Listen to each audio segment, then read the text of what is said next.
अथो पंचोदश अध्याय। आज मैं श्री शिव महापुराण के अंतर्गत रुद्र संहिता के सृष्टि खंड उपाख्यान में उसका पंचोदश अध्याय 15वां अध्याय का पाठ करने जा रहा हूँ। सृष्टि का वर्णन। नारद जी बोले, हे महाभाग, हे विधे, हे देव श्रेष्ठ, आप धन्य है। आपने आज ये शिव की परम पावनी अद्भुत कथा सुनाई। इसमें सदाशिव की लिंगोत्पत्ति की जो कथा हमने सुनी है वो महादिव्य, कल्याणकारी और अद्भुत है, जिसके प्रभाव मात्र को ही सुनकर दुख नष्ट हो जाते हैं। इस कथा के पश्चात जो हुआ उसका महत्व और उसके चरित्र का वर्णन करें। ये सृष्टि किस प्रकार से हुई इसका भी आप विशेष रूप से वर्णन करें। ब्रह्मा जी बोले, आपने ये उचित ही पूछा है। तदंतर जो हुआ और मैंने जैसा पहले सुना है वैसा ही मैं संक्षेप में कहूंगा। हे विप्रेंद्र, जब सनातन देव शिव अपने स्वरूप में अंतर्धान हो गए तब मैंने और भगवान विष्णु ने महान सुख की अनुभूति की। तदंतर हम दोनों ब्रह्मा और विष्णु ने अपने अपने हंस और 12 रूप का परित्याग किया। सृष्टि संरचना और उसके पालन की इच्छा से हम दोनों उस शिव की माया के दोनों प्रकारों से घिर गए। नारद जी बोले, हे विधे, हे महाप्राज्ञ ब्राह्मणों, मेरे हृदय में महान संदेह है। अतुलनीय कृपा करके शीघ्र ही उसको नष्ट करें। अन्य रूप को छोड़कर आप दोनों ने हंस और 12 का ही रूप क्यों धारण किया? इसका क्या कारण है, बताइए। सूत जी बोले, महात्मा नारद जी का ये वचन सुनकर ब्रह्मा ने शिव के चरण बिंदुओं को स्मरण करके आदर पूर्वक ये कहना प्रारंभ किया। ब्रह्मा जी बोले, हंस की निश्चल गति ऊपर की ओर गमन करने में ही होती है। जल और दूध को पृथक पृथक करने के समान तत्व और अतत्व को भी जानने में वो समर्थ है। अज्ञान एवं ज्ञान के तत्व का विवेचन हंस ही कर सकता है। इसलिए सृष्टिकर्ता मुझ ब्रह्मा ने हंस का रूप धारण किया। हे नारद, प्रकाश स्वरूप शिव तत्व का विवेक वो हंस रूप प्राप्त ना कर सका, अतः उसे छोड़ देना पड़ा। सृष्टि संरचना के लिए तत्पर प्रवृत्ति को ज्ञान की प्राप्ति कैसे हो सकती है? जब हंस रूप में मैं नहीं जान सका तो मैंने उस रूप को छोड़ दिया। नीचे की ओर जाने में 12 की निश्चल गति होती है, इसलिए विष्णु ने उस सदाशिव के अद्भुत लिंग के मूल भाग में पहुंचने की इच्छा से 12 की रूप धारण किया। अथवा संसार का पालन करने वाले विष्णु ने जगत में 12 कल्पों को बनाने के लिए उस रूप को धारण किया। जिस दिन भगवान ने उस रूप को धारण किया उस दिन से वो श्वेत 12 संज्ञक कल्प प्रारंभ हुआ था। अथवा उन महेश्वर की जब ये इच्छा हुई कि विवाद में फंसे हम दोनों के द्वारा हंस और 12 का रूप धारण किया जाए, उसी दिन से उस 12 नाम के कल्प का भी प्रादुर्भाव हुआ। हे नारद, सुनिए, मैंने इस प्रकार से तुम्हारे प्रश्नों का उत्तर प्रस्तुत कर दिया है। हे मुने, अब सदाशिव के चरण कमल का स्मरण करके मैं सृष्टि सृजन की विधि बता रहा हूँ। ब्रह्मा जी बोले, हे मुने, जब महादेव जी अंतर्धान हो गए तब मैं उनकी आज्ञा का पालन करने के लिए ध्यान मग्न हो कर्तव्य का विचार करने लगा। उस समय भगवान शंकर को नमस्कार करके श्री हरि से ज्ञान पाकर परमानंद को प्राप्त होकर मैंने सृष्टि करने का ही निश्चय किया। हे तात, भगवान विष्णु भी वहां सदाशिव को प्रणाम करके मुझे उपदेश देकर तत्काल अदृश्य हो गए। हे वे ब्रह्मांड से बाहर जाकर भगवान शिव की कृपा प्राप्त करके वैकुंठ धाम में पहुंचकर सदा वही रहने लगे। मैंने सृष्टि की इच्छा से भगवान शिव और विष्णु का स्मरण करके पहले के रचे हुए जल में अपनी अंजलि डालकर जल को ऊपर की ओर उछाला।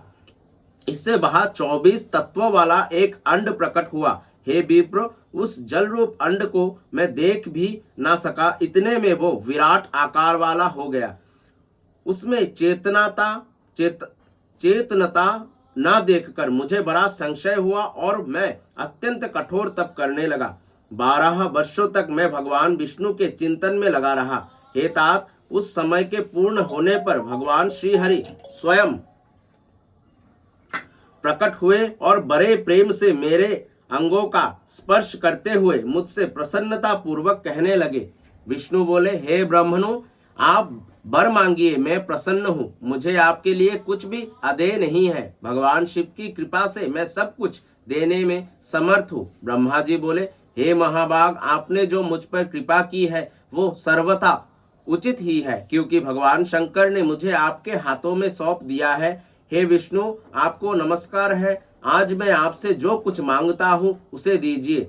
हे प्रभु, ये विराट रूप तथा 24 तत्वों से बना हुआ अंड किसी तरह चेतन नहीं हो रहा है, ये जड़ीभूत दिखाई देता है। हे हरे, इस समय भगवान शिव की कृपा से आप यहाँ प्रकट हुए हैं, अतः शंकर की शक्ति से संभुत इस अंड में चेतनता लाइए। मेरा ऐसा कहने पर शिव की आज्ञा में तत्पर रहने वाले महाविष्णु ने अनंत रूप का आश्रय लेकर उस अंड में प्रवेश किया। उस समय उन परम पुरुष ने सहस्रों मस्तक, सहस्र नेत्र और सहस्र पैर थे। उन्होंने भूमि को सब ओर से घेर कर उस अंड को व्याप्त कर लिया। मेरे द्वारा भली भांति स्तुति किए जाने पर जब श्री विष्णु ने उस अंड में प्रवेश किया, तब वो 24 तत्व वाला अंड सचेतन हो गया। पाताल से लेकर सत्य लोक तक की अवधि वाले उस अंड के रूप में वहां विराट श्रीहरि ही विराज रहे थे।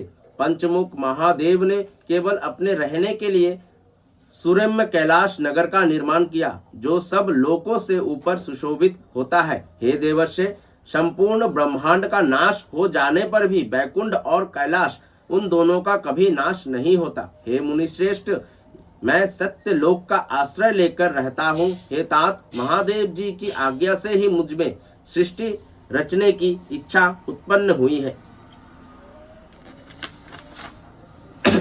हे तात, जब मैं सृष्टि की इच्छा से चिंतन करने लगा, उस समय पहले मुझसे पापपूर्ण तमोगुनी सृष्टि का प्रादुर्भाव हुआ, जिसे अविद्या पंचक पंच पर्वा अविद्या कहते हैं।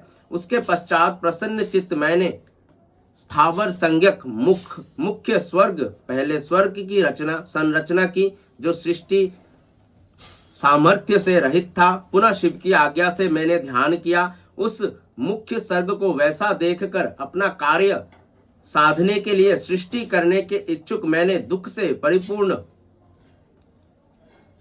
त्रियक स्त्रोत, तिरछे उड़ने वाले स्वर्ग, दूसरे स्वर्ग का सृजन किया।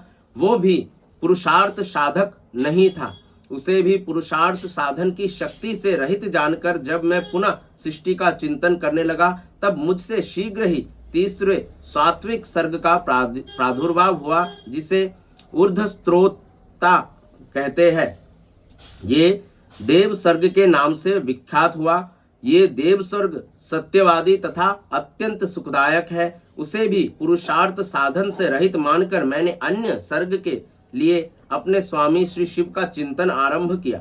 तब भगवान शंकर की आज्ञा से एक रजोगुणी सृष्टि का प्रादुर्भाव हुआ, जिसे अर्वाक स्त्रोता चौथा सर्ग कहा गया है। जो मनुष्य स्वर्ग कहलाता है, वो स्वर्ग पुरुषार्थ साधन का अधिकारी हुआ। तदंतर महादेव जी की आज्ञा से भूत आदि की सृष्टि, भूत सर्ग पांचवा सर्ग हुई। इस प्रकार मैंने 5 प्रकार की सृष्टि की। इनके अतिरिक्त 3 प्रकार के स्वर्ग मुझ ब्रह्मा और प्रकृति के सानिध्य से उत्पन्न हुए। इनमें पहला महत्त्व का स्वर्ग है, दूसरा सूक्ष्म भूतों अर्थात तन्मात्राओं का स्वर्ग है, और तीसरा वैकारिक स्वर्ग कहलाता है। इस तरह ये 3 प्राकृत स्वर्ग है। प्राकृत और वैकृत दोनों प्रकार के स्वर्गों का मिलाने से 8 स्वर्ग होते हैं।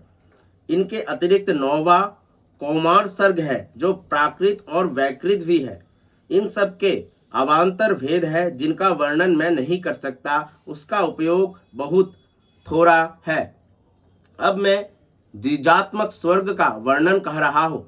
इसकी दूसरा नाम कौमार सर्ग है, जिसमें सनक, सनंदन आदि कुमारों की महान सृष्टि हुई है। सनक आदि मेरे 5 मानस पुत्र हैं, जो मुझ ब्रह्मा के ही समान है। वे महान वैराग्य से संपन्न तथा उत्तम व्रत का पालन करने वाले हुए। उनका मन सदा भगवान शिव के चिंतन में ही लगा रहता है। वे संसार से विमुख एवं ज्ञानी है। उन्होंने मेरे आदेश देने पर भी सृष्टि के कार्य में मन नहीं लगाया। हे मुनिश्रेष्ठ, सनकादि कुमारों के दिए हुए नकारात्मक उत्तर को सुनकर मैंने बड़ा भयंकर क्रोध प्रकट किया, किंतु हे नारद, मुझे मोह हो गया। हे मुने, क्रोध और मोह से विवल मुझ ब्रह्मा के नेत्र से क्रोधवश आंसू की बूंदे गिरने लगी। उस अवसर पर मैंने मन ही मन भगवान विष्णु का स्मरण किया। वे शीघ्र ही आ गए और समझाते हुए मुझसे कहने लगे, आप भगवान शिव की प्रसन्नता के लिए तपस्या कीजिए। हे मुनिश्रेष्ठ, श्री हरि ने जब मुझे ऐसी शिक्षा दी तब मैं महाघोर एवं उत्कृष्ट तप करने लगा। सृष्टि के लिए तपस्या करते हुए मेरी दोनों भौहों और नासिका के मध्य भाग से जो उनका अपना ही अविमुक्त नामक स्थान है, महेश्वर की 3 मूर्तियों में अन्यतम पूर्ण सर्वेश्वर एवं दयासागर भगवान शिव अर्धनारी स्वरूप में प्रकट हुए, जो जन्म से रहित तेज की राशि सर्वज्ञ तथा सर्वकर्ता है। उन नील लोहित नामधारी भगवान उमा बल्लभ को सामने देखकर बड़ी भक्ति से मस्तक झुकाकर उनकी स्तुति करके मैं बड़ा प्रसन्न हुआ और उन देव देवेश्वर से बोला, हे प्रभु, आप विविध जीवों की सृष्टि करें। मेरी ये बात सुनकर उन देवादिदेव महेश्वर रुद्र ने अपने ही समान बहुत से रुद्र गणों की सृष्टि की। तब मैंने स्वामी महेश्वर महारुद्र से फिर कहा, हे देव, आप ऐसे जीवों की सृष्टि करें जो जन्म और मृत्यु के भय से युक्त हो। हे मुनिश्रेष्ठ, मेरी ऐसी बात सुनकर करुणा सागर महादेव जी हंसकर मुझसे कहने लगे। महादेव जी बोले, विधे, मैं जन्म और मृत्यु के भय से युक्त अशोभन जीवों की सृष्टि नहीं करूंगा, क्योंकि वे कर्मों के अधीन होकर दुख के समुद्र में डूबे रहेंगे। मैं तो गुरु का स्वरूप धारण करके उत्तम ज्ञान प्रदान कर दुख के सागर में डूबे हुए उन जीवों का उद्धार मात्र करूंगा, उन्हें पार करूंगा। हे प्रजापते, दुख में डूबे हुए समस्त जीवों की सृष्टि तो आप करें।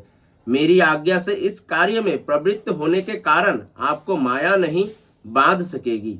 ब्रह्मा जी बोले, मुझसे ऐसा कहकर श्रीमान भगवान नील लोहित महादेव मेरे देखते ही देखते अपने पार्षदों के साथ तत्काल अंतर्ध्यान हो गए। इस प्रकार शिव महापुराण के अंतर्गत द्वितीय रुद्र संहिता के प्रथम खंड में सृष्टि के उपक्रम में